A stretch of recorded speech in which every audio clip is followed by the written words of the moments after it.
टिड्डी दल के हालिया हमलों से पंजाब और सिंध में हजारों एकड़ पर खड़ी फसलें मुतासर हुई। मुस्तकबिल में टिड्डी दल से निपटने और बचाव का लाहे अमल तैयार करने के लिए ज़री यूनिवर्सिटी ने वाइस चांसलर की सदारत में मुल्क का पहला रिसर्च एंड डेवलपमेंट सेल कायम कर दिया है। पहला सेल है R&D सेल लोकस पे, जो कि हम यूनिवर्सिटी ऑफ एग्रीकल्चर फैसलाबाद में इस्टेब्लिश किया है।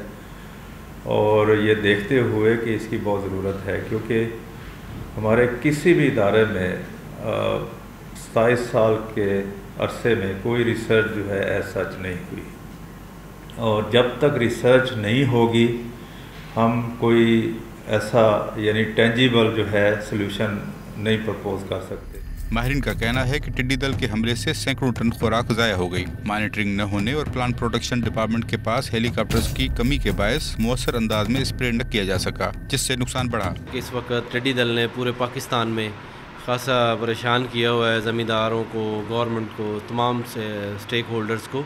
जामिया की डॉक्टर्स की टीम ने नए स्प्रे मशीन भी मुतारफ करवाई है। ज़री यूनिवर्सिटी के डॉक्टर पुरुम्मीद हैं कि बहुत जल्द वो इसका ऐसा हल ढूंढ निकालेंगे जो बआसानी किसानों को मुयसर हो सके।